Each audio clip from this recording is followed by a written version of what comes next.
Good morning. Welcome to another episode of College Coffee Talk. I'm Andy Lockwood. Pearl Lockwood is on special assignment with our daughter at a doctor's visit. So I'm flying solo here. And I think I have a really important show to talk about in terms of questions that we get all the time. This is a big one. Should you apply early decision? What about early action? What about restricted early action, single choice, early action, double secret, platinum VIP, early action, regular decision, you name it. So today what I'm doing is trying to walk you through the various choices, explain what they are, and more importantly, help you figure out whether one of these choices or several of them are right for you. So, tall order today. I've got a lot to get through in a pretty short period of time. First, if you're joining us on College Coffee Talk, have a simultaneous coffee beverage or other beverage with me, as we usually do. 1, 2, 3. Say good morning in the chat. Let me know that I'm coming in loud and clear. Let me just make sure. Hello to Luke and anyone else who wants to pop in there. I see we've got a bunch of people coming on this Monday morning. And we'll get right into it. Luke, I assume that means you can hear me and everyone else can hear me. So I'm going to proceed. All right. Got some extensive notes here, which is a little unusual for me, but let's get going. All right. So for those of you who have not yet been initiated into the wacky world of college admissions acronyms, early decision, ED, is the one that is considered binding, meaning that if a college admits you early decision, you have to go. However, that's not exactly true, and I will make some comments on that a little bit later. Then there's early action, which is not binding. Each college has different deadlines. Not every college offers early action. Not every college offers early decision. Then there's regular decision, which generally is sometime in January, those deadlines. But again, every deadline for every college varies. Then there's something called early decision 2, which generally is also in January. And I'll talk a little bit about that too. So here's the deal. For early decision, let me start off with that one. Why is it even offered? It's probably not what you were thinking, the reason behind it. The reason is that it benefits admissions officers. If they can lock up, 40%, 60%, whatever of their class of admits then in December, then they can avoid sweating it out in the beginning, in the middle of the spring. It's designed to help give more certainty to college applicants also, because it does take some stress off them.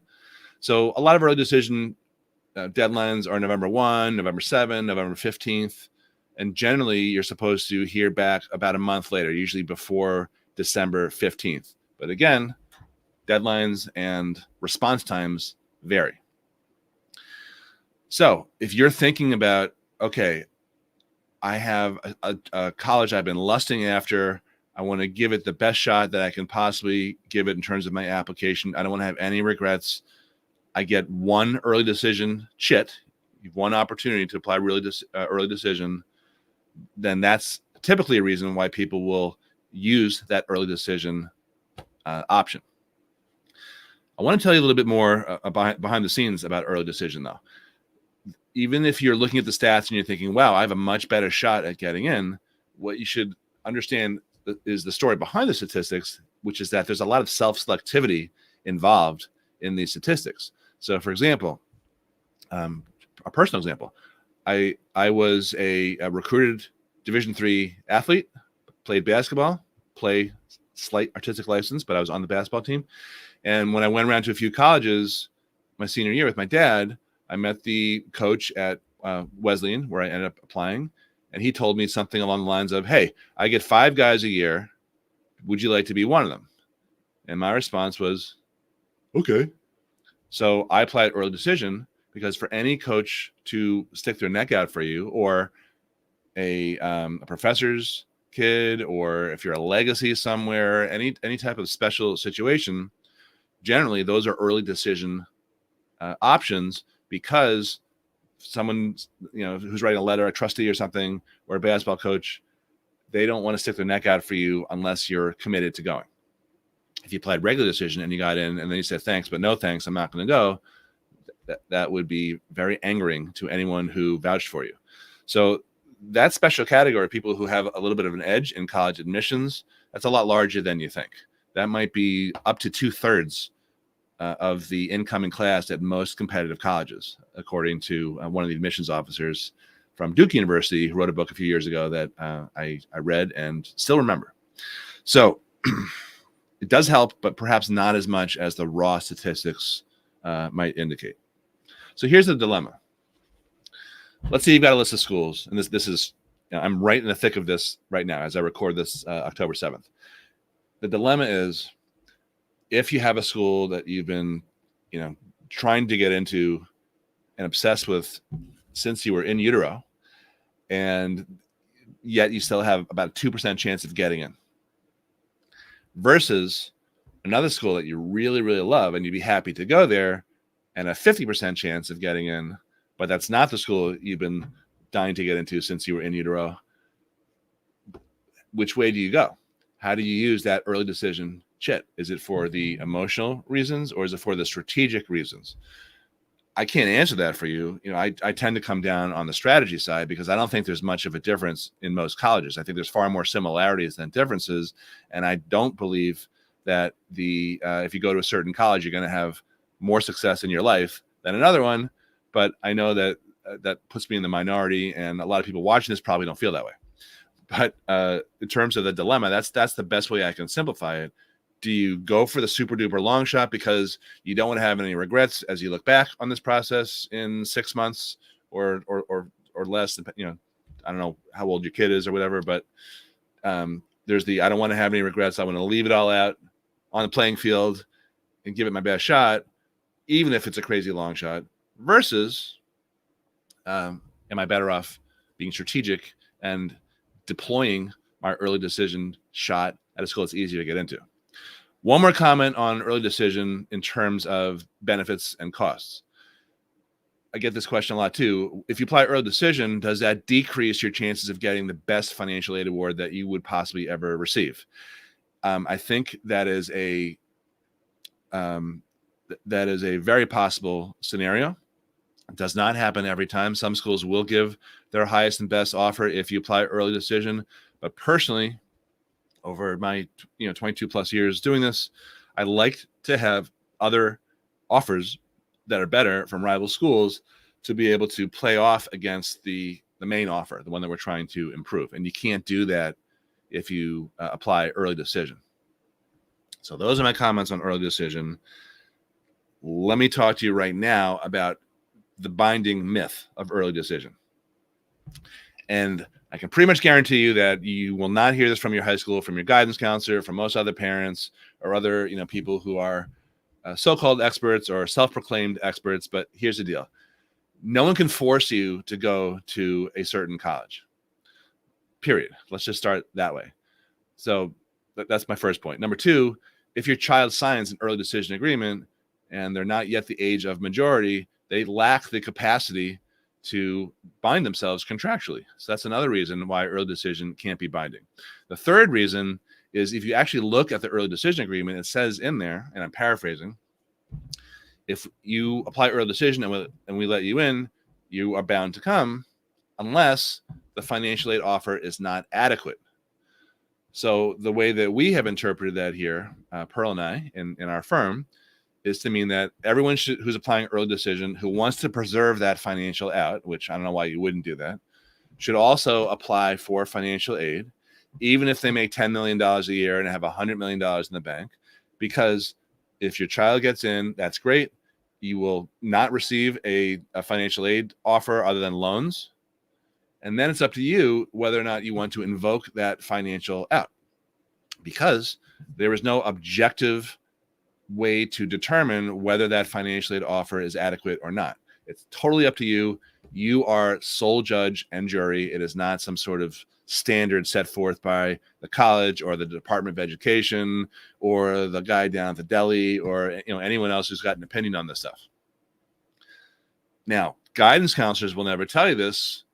Why? I think you can probably guess the answer, because they don't want to taint next year's and ensuing years cohorts of kids who apply to that school, because there's this myth at most high schools that, the reason that no one got into Duke this year is because 26 years ago we had a kid who did get in early decision, and then he decided not to go. So since then, for every year, we're cursed, and no one has gotten into Duke because they remember that institutionally. That's just BS.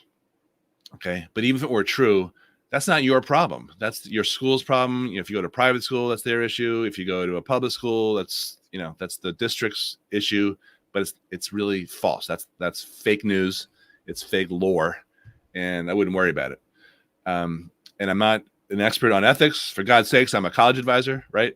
But in my opinion, your highest duty of loyalty is to your own family, not to your school or your school district or whatever. Now, if you have another kid coming up in that same high school or that same district, maybe there's reason to not piss them off, right? But that's just the way early decision works. So you can get out. It is not binding. I don't care what your guidance counselor says. They have their own agendas. I don't. You shouldn't either. I don't want to tell you what to do, but that's my opinion. Okay. I see some questions coming in. I'm going to get to them. Let me just power through the rest of this discussion, and then I will go to the Q&A, go to the lightning round. All right, early action. The thing about early action is ostensibly it was designed by the colleges to help take the stress out of applying as a high school senior and their families. But I don't think it's really turned out that way. So early action deadlines, this is non-binding. I'm not talking about restrictive early action or single choice early action or anything else. I'm just talking about plain old vanilla early action classic. Early action means that if you apply early, we will try to let you know early whether you got in or not. So those deadlines are usually in November also, November 1, November 15th, and you should hear sometime in December, except because of test optional policies and because of the rise in use of the common application, colleges have been inundated with college applications over the last 3 years, and they haven't staffed up. They haven't hired more people to review these applications, but instead they've had to do things like defer 50 to 80% of the kids who apply early action because they just didn't get a chance to read all the applications. So instead of decreasing stress, what they're really doing is saying, okay, it's December, we can't let you know. We're going to defer you until March, until the regular round. That's more stressful because when you get deferred, it doesn't feel like it's good news.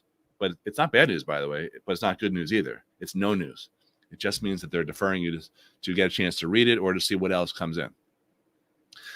Another dilemma or issue, I should say, that comes up a lot when I'm working with kids and considering which schools they go early action to is understanding where they sit in that cohort that is also applying early action.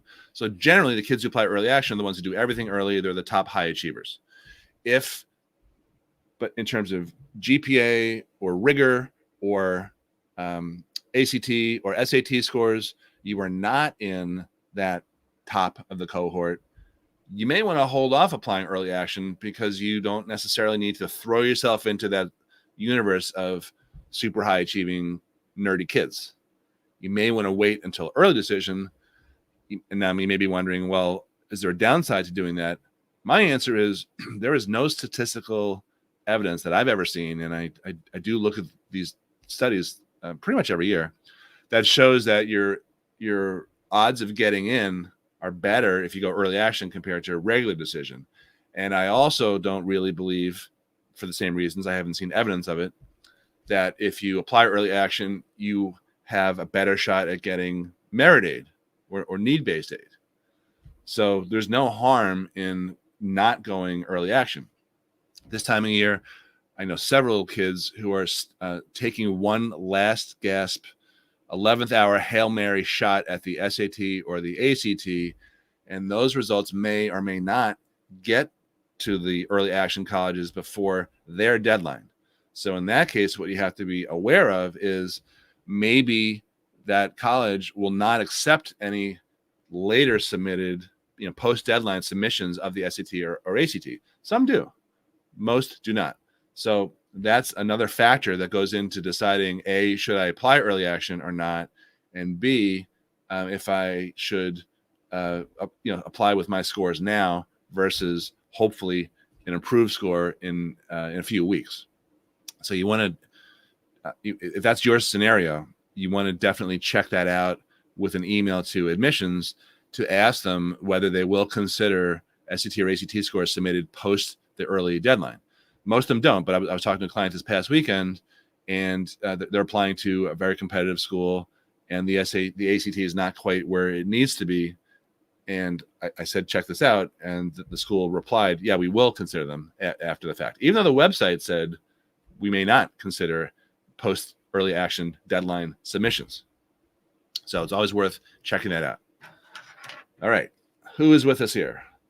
Janine, Elizabeth, Pearl, wishing me a happy anniversary. Same to you, Pearl. Nene, couple of questions there. All right, good. So pop your questions in if you have them about anything I'm talking about here, or just anything in general for college, whether you're watching this live or you're watching this on one of the other social platforms like YouTube or Instagram or TikTok or any of those things, because we do monitor the comments, even if you're watching this on distant replay, and we will respond as soon as we can. All right, moving right along. Let me just check my my list here. Okay, what about restricted early action? So there's a few different types of restricted early action. I don't think I should go through all of them because it gets a little bit too confusing, but restricted early action is basically the same thing for the most part as early decision, meaning that if they let you in, then you're going to attend. Now, for early decision, you can choose one school to apply early decision to, and you can still put in applications anywhere else. You can apply to another 19 colleges or more if you're sadistic. Restricted early action usually is along the lines of, okay, you can apply to us, restricted early action, and one other school, not a private one, but a state university. That's an example of the most common restricted early action, but generally treated the same way as early decision binding. Okay, what about early decision 2? ED2. It's like a movie. ED2, this time it's personal.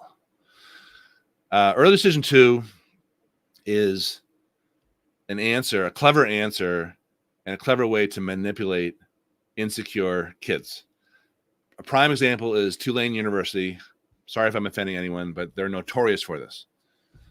What they've decided to do is sometime in the middle of December, maybe the beginning of December, they start blast emailing everyone who applied early action, suggesting, hey, if you flip your early action application to early decision 2, you have a much better chance of getting in and getting money.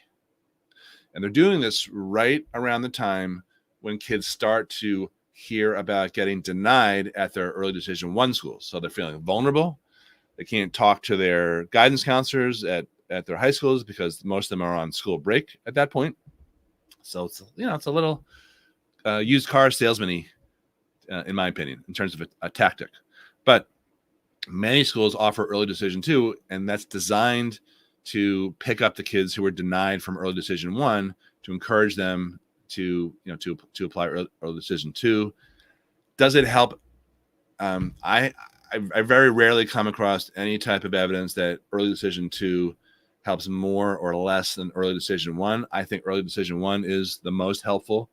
I don't think there's any harm in applying early decision 2 because you can get out of that the same way you can get out of early decision 1. So by all means, if there is a school that's a runner-up on your college list, on your depth chart, and you don't get in early decision 1, but you've already applied to that school, you can flip your application to ED2 for the most part, Or if you haven't applied to that school at all, you can apply early decision too. Those deadlines are usually right around the regular decision deadlines, meaning the beginning of January. And you should find out, I think you find out for the most part before everyone who applied regular decision finds out, which is generally March or April. All righty, regular decision. I don't think I have much to say about regular decision other than that's the way most people apply. I have a lot of clients now who are applying regular decision in the middle of October here, and their deadlines aren't until January. There's no harm, no foul, but it's not a race for any of these deadlines. You don't get extra brownie points if you apply a lot earlier for the most part, unless you're talking about a school that has rolling decision, which is not the topic today. There's a few other exceptions. Wake Forest really likes kids to apply way before the November 1 early decision deadline. I've had kids in the past get in before the actual November 1 deadline because they submitted their applications over the summer.